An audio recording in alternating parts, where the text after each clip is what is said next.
And this is tropical plants at 53 degrees north. So this beautiful red bloomed plant you can see up here, this is Mandevilla, synonym Dipladenia sanderi. This one is the species. It's a vining plant. I'll talk more about that later. So this video is a very quick little tutorial on how to propagate this plant and make more of them. It's really easy, so let's jump in. And we are in. Okay, let's get straight to this. So step one, first of all, don't choose a vining stem. You can tell that these shoots are vining because they're very thin. The nose, that's this section where the leaves come out, are quite long, and the leaves are very, very small and thin. That will not do well as a rooting cutting. So what you need to do is find a non-vining shoot, so something like that. Better still if it's no blooms on it. Now, I found in the past that because this plant blooms so prolifically, sometimes you've no choice but to use a shoot that does actually have a bloom on it. So you're going to have to cut those blooms off if that's the case. But if you get something like that, that is perfect. You can get anything from, I'd say, something between 10 centimeters to about 15 centimeters long. So I'm going to cut that off about there. Always go for a little bit more because you are going to trim it down. Okay, so here's the cutting, and you can see that this particular plant has this white sap coming out to the end.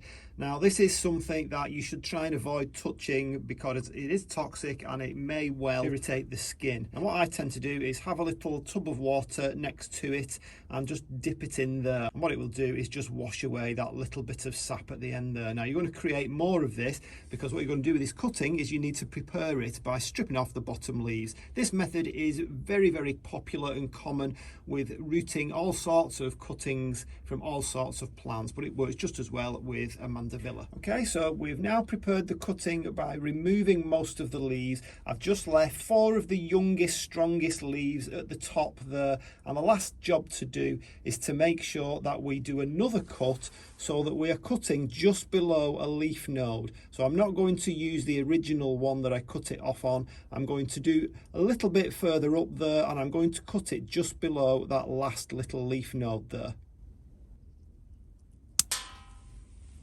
Now, the reason that we cut just below a leaf node is that the leaf node is the area that has most of the hormones in it, and that's where the roots will come from. The next job is to dip this into some rooting hormone powder. Now, you can try doing it without, and of course, the more cuttings you take, the more chances you've got of actually getting some viable rooted cuttings at the end of it. But I'm just going to do one today just for demonstration purposes. So I have my rooting hormone powder, and all I'm going to do is dip the end into there and just tap it off. You don't need loads of it on the end, and the sap will actually help it to stay on. And then I'm going to dip a little hole into the side there, and I'm simply going to pop it in and smooth the media around. So what mix do we use? Well, you really want something that's free draining, something a little sandy. Now, I didn't have anything like that. I just had multi-purpose compost. So I've added a little bit of perlite just to open it up a little bit. But any multi-purpose compost will do with a little bit of perlite, or perhaps vermiculite if you don't have the perlite. You could, of course, use coir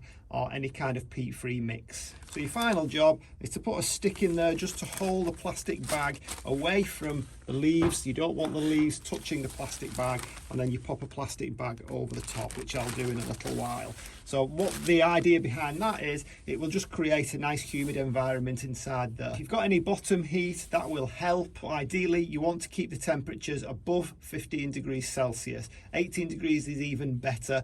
Keep it out of the sun, keep it in a nice warm place, and within a few weeks you'll start to see some roots at the bottom, and that's all there is to it. So there's the finished job. And if you want to learn more about Mandevilla, synonym Dipladenia, I've got lots of videos on my channel which go into much greater depth about this fantastic plant. We talk about the names and where the names come from. We talk about some of the different hybrids. We talk about what to do if your leaves go yellow, what happens if you bring it into the house after the summer months, what happens if you need to repot it, and so on and so forth. So if you're interested in that, head over to my channel, click the subscribe button, and then you will not miss any videos on this wonderful vining tropical plant. So I'll point to a playlist all about my Mandevilla plant, and for now, I'll see you on the next one. Bye.